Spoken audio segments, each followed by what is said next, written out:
नमस्कार साथियों, स्वागत है आपका BNK 24 यूट्यूब चैनल पर। बहुत बहुत साथियों, बात कर लेते हैं आज बाजार की। कैसी रही बाजार की चाल।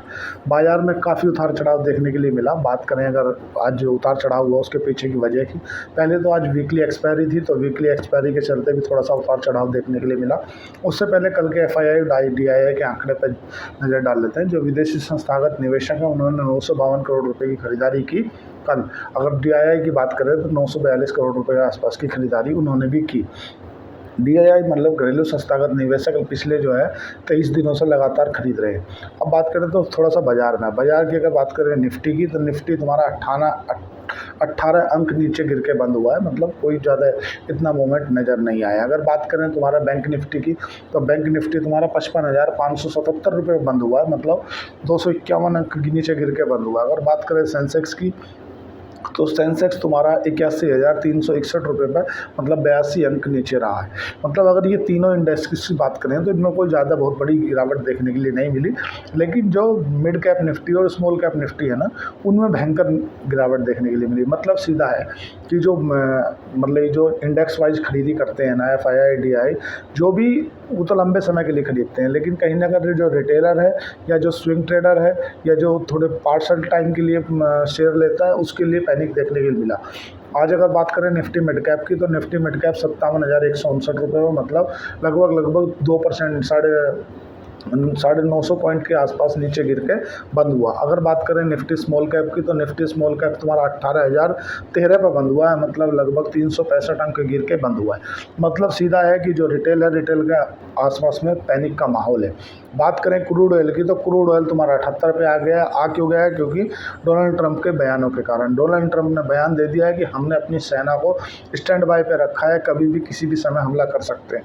अगर कल की बात करें, कल डाउ फ्यूचर तुम्हारा अच्छा ऊपर चला गया था, उसके बाद में नीचे आके बंद हुआ। क्योंकि जो वहाँ के फेडरल बैंक के चेयरमैन हैं जयराम पवेल, उन्होंने ये बोल दिया कि हमें अमेरिका के अंदर महंगाई भी आनेगी और ग्रोथ भी घटने के दोनों चांसेस हैं। तो इस बार हम 2 बार रेट कट करेंगे, लेकिन अभी नहीं करेंगे। अभी रेट कट करने की कोई जल्दी नहीं है। मतलब कहीं ना कहीं बाजार जो है इसको नेगेटिव के फॉर्म में ले लिया। आज अमेरिका के बाजार बंद रहेंगे, ये थोड़ा सा अच्छी खबर है।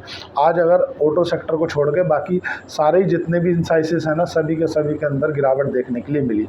ज़्यादा अगर बात करें कि किन सेक्टरों पे इफेक्ट देखने के लिए मिलेगा, तो साथियों ज़्यादा जो तुम्हारा सन फार्मा है, LNT है, या तुम्हारा अडानी पोर्ट है, इनकम या TCS है, इस तरह की जो कंपनियां हैं ना, इनका इजराइल में भी काम है, ईरान में भी काम है, तो इन कंपनियों पे ज़्यादा इफेक्ट देखने के लिए मिलेगा। जैसा कि आज का टॉप लूजर अडानी देखने के लिए मिला है। अडानी का हालांकि टोटल रेवेन्यू का 5% ही उस पोर्ट से आता है, जो हाइफा पोर्ट है उससे 5% ही आता है टोटल रेवेन्यू का। तो लेकिन फिर भी इफेक्ट देखने के लिए मिलेगा। इस युद्ध से किन सेक्टरों को फ़ायदा होगा? जैसे फर्टिलाइजर से रिलेटेड सेक्टर हैं, उनका फ़ायदा होगा। थोड़ा सा अगर बात करें कल नैस्डैक को और फ्यूचर को देखने से, तो अभी कल तो है देखो अमेरिका की छुट्टी। आज के अमेरिका में छुट्टी है, आज बाज़ार बंद रहेंगे अमेरिका के। और डाउ फ्यूचर तो अभी लगभग 50 पॉइंट नीचे ही दिख रहा है। हमारा गिफ्ट निफ्टी जहाँ खुला था बस वहीं थोड़ा सा ऊपर नीचे होकर बंद हो गया है। अगर बात करें 34 ट्रेडिंग सेशन हो गया, मतलब लगातार 34 ट्रेडिंग सेशनों से निफ्टी जो है 24,000 के ऊपर है। तो जब तक निफ्टी 24,000 के नीचे नहीं जाता, जब तक 24,000 को नीचे डिसाइसिवली ब्रेक नहीं करे, तब तक आप इसमें कमजोरी ना मानो। और जब तक 25,200 को बाहर नहीं करे, तब तक आप इसमें अच्छी रिकवरी ना मानो। जो सोचो रिकवरी नहीं है। अगर बात करें अब तुम्हारा जो IPO खुला हुआ है सॉल्यूशन करके, तुम्हारा साइफ्रा सॉल्यूशन, उस कंपनी के IPO को अवॉइड करने की सलाह दी जा रही है।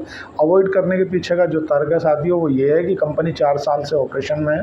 पहले कंपनी का बिजनेस जानने थे। मैं इस कंपनी का IPO का एक अलग से रिव्यू डाल दूंगा, थोड़ा सा अलग से हो जाएगा, ठीक है।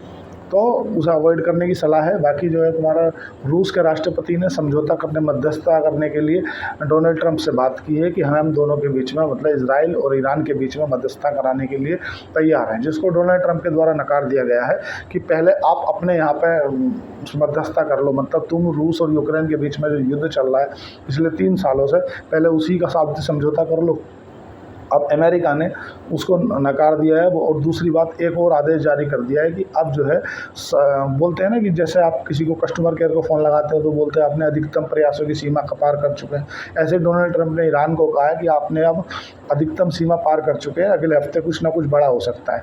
जैसा उम्मीद जताई जा रही है, डोनाल्ड ट्रंप ने कहा है कि हमारी सेना स्टैंड बाई पे है, मतलब कभी भी कुछ भी कर सकते हैं, डायरेक्ट हमला भी कर सकते हैं। लेकिन इसके बीच जो एक बात फंसती नज़र आ रही है वो है तुम्हारी कि अमेरिका में डोनाल्ड ट्रंप खुद फंस गए हैं। खुद फंस क्यों गए हैं? क्योंकि अमेरिका के अंदर वो जब चुनाव अपना रिस्पॉन्स किया था उन्होंने, जब वे चुनाव में आए थे ना, तो उनका जो मेन एजेंडा था ना, वो था मेक अमेरिका ग्रेट अगेन।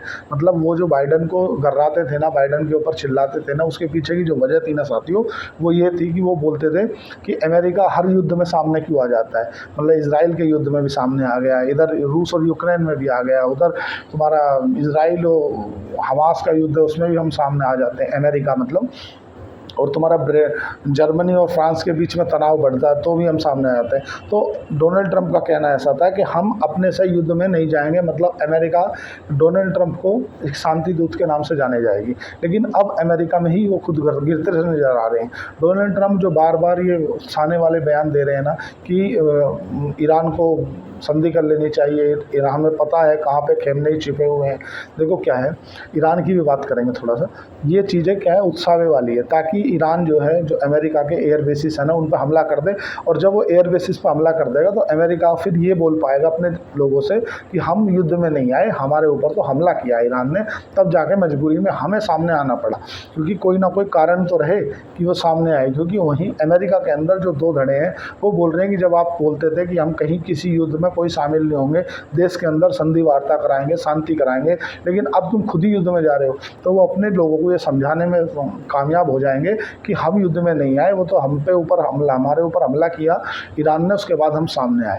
अब इजराइल अमेरिका को ही क्यों साथ ले जाना चाहता है? ऐसा क्या है अमेरिका के पास साथियों? वो है ब्लैकबस्टर बम्बर। देखो उसके अमेरिका के पास में जो बम्बर है ना, वो क्या है कि जो जितने भी न्यूक्लियर साइट बनाई होती है ना किसी भी के यहाँ पे, वो पहाड़ों के बीच में बनाई होती है, लगभग 2-3 किलोमीटर नीचे, ताकि अगर कोई न्यूक्लियर लीकेज भी हो जाए ना तो नुकसान कम से कम हो। इसी तरह से ईरान ने जो तुम्हारा फोड़ा एक न्यूक्लियर साइट है ना, वो 2 किलोमीटर नीचे बना रखी है पहाड़ों के। और जो वो उसके आसपास की जो जियो पॉलिटिक्स है उसको तो ख़त्म कर दिया किसने? इजराइल ने। अब इजराइल के और ईरान के जो कन्फ्लिक्ट है ना, वो एक अलग ही नेक्स्ट लेवल ले चुका है। क्योंकि ईरान के पास में जितने भी मिसाइलें थी वो धीरे धीरे ख़त्म होती जा रही हैं। एक बार इजराइल के ऊपर 250 मिसाइलों से हमला किया, एक बार 150 मिसाइलों पर से हमला किया, एक बार 100 मिसाइलों से हमला किया, एक बार 50 से किया। अब वो क्या है, उसे क्वांटिटी को कम करता जा रहा है ईरान, और धीरे धीरे जो सुपरसोनिक हाइपरसोनिक है ना, उस मिसाइलों का ज़्यादा इस्तेमाल कर रहा है और क्वांटिटी कम कर रहा है। क्योंकि इजराइल को भी ये चीज़ पता है कि इसके पास में जो मिसाइलें हैं वो कम लिमिट मात्रा में बची हैं, और इजराइल वही उसी चीज़ को टारगेट करता है जहाँ से उसकी जो मिसाइल है लॉन्च होती है। वो एक बार लॉन्च पैड को देख लेता है, वहीं से ट्रैक करके और उसी लॉन्च पैड को तबाह कर देता है। इस तरह की स्ट्रेटजी अपना रहा है कौन? इजराइल। और ईरान किस तरह की स्ट्रेटजी अपना रहा है? ईरान तुम्हारा सुपरसोनिक हाइपरसोनिक या जो 15 मेक की गति से चलने वाली जितनी भी मिसाइलें हैं उनका उपयोग कर रहा है। अब जो जितने भी बंकर बने हैं, जो भी टनल बनी है ना, उन टनलों को तबाह करने के लिए जो बम उपयोग में आता है वो केवल पूरी दुनिया में अमेरिका के पास में है।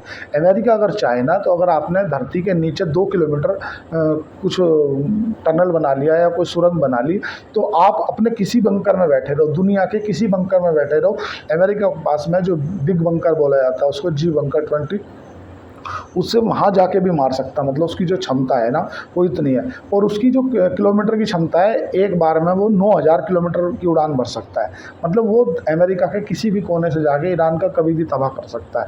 अब परेशानी ये आ रही है कि अमेरिका अगर कूदे तो उसको उत्साह कौन? देखो आज ना ईरान को पूरे मुस्लिम लीडर केवल बैठ कर देख रहे हैं पिटता हुआ, कहीं कुछ नहीं। पाकिस्तान की तरफ से एक ज़रूर बयान आया था 2-3 दिन पहले कि हम ईरान के तरफ से इजराइल के ऊपर परमाणु बम मार देंगे। तो जो आसिफ मुनीर है ना पाकिस्तान के, जो अब तो शायद बड़े पद पे पहुंच गए हैं, उन्हें बुला लिया, अपने गोपचे में ले लिया है। किसने? अमेरिका ने। अब तो ऐसी भी अंदेशा जताया जा रहा है कि हो सकता है पाकिस्तान के अंदर से ही ईरान में एंटर करे अमेरिकी सेना। तो क्योंकि पहली बात तो ये है कि जिस तरह से सऊदी अरब ने बोल दिया कि आप हमारे एयर बेसिस का इस्तेमाल, हमारी धरती का इस्तेमाल मत करना ईरान के ऊपर हमला करने के लिए, जॉर्डन ने बोल दिया या तुम्हारा यूएई ने बोल दिया। तो अब ईरान के अंदर हमला करने के लिए सेना को पाकिस्तान का रास्ता बचता, और पाकिस्तान को ले लिया उन्होंने घोपचे में। जो पाकिस्तान अब से 2 दिन पहले ये बोल रहा था कि मैं इजराइल के ऊपर परमाणु बम मार दूंगा, अब वही पाकिस्तान अपने आका के यहाँ बैठ कर अपना बोटी खा रहा है और अपना डोनाल्ड ट्रंप के कहे के माध्यम बोला हाँ ठीक है कोई दिक्कत नहीं, अपन तो सब ठीक है। हालांकि नरेंद्र मोदी ने जो वहाँ पे आसिफ मुनीर भी थे और मोदी जी को भी इनवाइट किया था कि आप आ जाइए, तो नरेंद्र मोदी जी ने मना कर दिया, बोले मैं नहीं जाऊँगा, क्योंकि ये प्ले ऑफ द ग्राउंड होना चाहिए। अगर कोई एक फ़ोटो भी इन दोनों की साथ में आ जाती ना, आसिफ मुनीर की नरेंद्र मोदी की, तो विपक्ष को तो वो बोलते ना चोर के हाथ बुटेर लग जाती, वो तो पूरे विपक्ष हल्ला मचा देता, बोले आसिफ मुनीर के साथ में बैठ के दोनों का टाई अप करा दिया है इन्होंने। अब आसिफ मुनीर तो इतने बड़े वाले हैं कि उन्होंने तो शांति की पेशकश कर दी है, उन्होंने तो बोल दिया कि डोनाल्ड ट्रंप है ना, उन्हें तो नोबेल पुरस्कार मिलना चाहिए शांति को लेकर के। थोड़ा सा आउट द वे हो जाएगा। 7वां दिन रहा युद्ध का 7वां दिन है, लेकिन कोई भी शांति के जैसे हालात नज़र नहीं आ रहे हैं, युद्ध बढ़ता नजर आ रहे हैं। क्योंकि जैसे कि अभी तक क्या था, जो एयर बेसिस थे या जो मिलिट्री के सेंटर थे ना, ईरान उन्हीं को हमला टारगेट कर रहा था, लेकिन अब उनने कल एक हॉस्पिटल को भी टारगेट किया है। एक हॉस्पिटल में काफ़ी लोगों की जानें गई हैं, और ऐसा ही ईरान के भी लगभग ये मान के चलो 1000 से ज़्यादा जो आम जनता है उनकी मृत्यु हो चुकी है। जो सरकारी आंकड़ा बोलता है वो तो इजराइल का भी 24 बोलता है, ईरान का जो है 600 बोलता है। ईरान बोलते हैं 600, लेकिन मौतें तो ज़्यादा हुई हैं। आज पूरे जो एयर बेसिस है ना, मतलब पूरी जो एयर स्पेस है ना, उसके ऊपर ईरान के ऊपर अमेरिका कंट्रोल हो गई। बताते हैं कि अमेरिका का पूरा 100% जो कंट्रोल है वो अमेरिका का है। लेकिन अब बाज़ार से इससे क्या नज़र आता है, क्योंकि बाज़ार में है देखो घबराहट का माहौल, घबराहट है रिटेलरों को। रिटेलर सोच रहे यार करें तो करेगा। जिन लोगों के 24,000 या 23,000 के रेट की खरीदी का माल पड़ा है, वो सोचे यार एक बार को तो प्रॉफिट बुक कर लें, जो होगा वो तो बाद में देखेंगे, कम से कम पहले तो एक बार लेकर निकल जाए। इसीलिए बाज़ार में आप लोग को देखने के लिए मिला अभी जो मिड कैप स्मॉल कैप है ना, जो ये ज़्यादा गिरावट हुई है। जबकि तुम्हारा जो निफ्टी है और सेंसेक्स है, बैंक निफ्टी है ना, इन स्टॉकों में गिरावट देखने के लिए नहीं मिली। उसके पीछे की जो वजह थी वो यही थी कि यार छोड़ो, एक बार को तो लेकर बैठ जाओ, जो पैसा मिलेगा बाद में देखेंगे। क्या है कि कल क्या पता क्या कर दे, हो सकता है कोई बड़ा हथियार हमला कर दें, या इसमें ईरान की तरफ से रूस खड़ा हो जाए, या रूस का समर्थन आ जाए, या कोई चाइना की तरफ से आधिकारिक पुष्टि हो जाए कि चाइना ईरान की तरफ है। तो ये सब चीज़ें जो है ना बहुत मैटर रोल प्ले करेंगी। आपको जो देखने होंगे बात रहेगी साथियों वो ये है। अब बात करें कि जैसे कि कल एक सेबी की तरफ से एक ईसॉप लाने को मंजूरी मिल गई है। जितने भी बैंकिंग स्टॉक है ना वो ज़्यादा गिरे हैं। उसके पीछे गिरने की वजह है कि सेबी ने मंजूरी दी है कि भाई आप ना ईसॉप के माध्यम से कुछ पैसा जुटा सकते हो, ठीक है। और एक चीज़ हो रहा है तुम्हारा IKS हेल्थ केयर में लगभग 450 करोड़ रुपए की बल्क डील हुई है, जो कि लगभग प्रमोटर ने 1.5% हिस्सा बेचा है।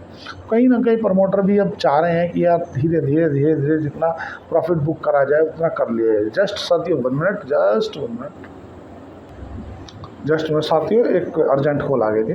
तो साथियों सबसे पहली बात क्या है कि बाजार का ना किसी भी और मुंह हो सकता है कोई मध्यस्थता हो जाए तो बाजार यहाँ से ऊपर की ओर रॉकेट हो जाएगा, और अगर अमेरिका की तरफ से हमला हो गया तो बाजार नीचे की ओर रॉकेट हो जाएगा। तो कभी भी जो भी करना पोजीशन बहुत हल्की रख के, इंट्राडे FNO में है तो हैजिंग करके चलें।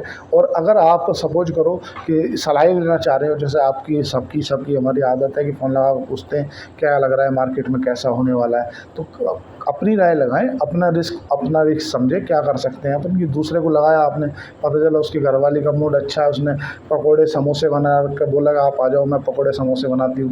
उन्होंने बोला यार क्या लग रहा है मार्केट में, अरे बोला सब वो तो चलता रहता है, कोई दिक्कत नहीं, सब हो जाएगा ठीक। और पता चला वो अपनी घरवाली से लड़के आया, तुमने पूछा क्या हो सकता है, अरे बोले कल कोई परमाणु बम गिरेगा, खत्म हो जाएंगे, अब तो जीरो। तो इसलिए अपना रिस्क समझे, अपने फाइनेंशियल एडवाइजर से पूछ के ही काम करें जो भी करें। बाकी जो तुम्हारा सीमेंस एनर्जी है वो अभी IPO में वो लिस्ट हो गई है, T2T सेगमेंट में भी काम करेगी वो। डोनाल्ड ट्रंप की तरफ से तैयारियां पूरी कर दी गई हैं और उनको पूरी सेना को स्टैंड बाय पर रखा गया है कि अभी आप स्टैंड बाय पर रहें, कभी भी कुछ भी हो सकता है। डाउ फ्यूचर निके की बात करें तो यूरोप के बाज़ारों में काफ़ी गिरावट है। कल अमेरिका के बाज़ार बंद है, ये अच्छा है कहीं ना कहीं। ऑल ओवर अगर बात करें तुम्हारा एसएस इंफ्रा सोल्यूशन कंपनी है, इसके IPO की अवार्ड की सलाह है। कंपनी 4 साल से लगातार नुकसान में है, इस बार कंपनी थोड़ा सा प्रॉफिट में आई है, हो सकता है बैलेंस शीट को सुधारा गया हो। इस कंपनी का IPO का मैं अलग से रिव्यू कर दूँगा। ठीक है, अगर आपको डीमेट शेर खान के साथ डीमेट अकाउंट खुलाना है तो नीचे दिए गए डिस्क्रिप्शन पे जाके आप अकाउंट खुला सकते हैं। आज के लिए इतना ही। चैनल को लाइक करें, सब्सक्राइब करें, कमेंट करें। धन्यवाद, थैंक यू।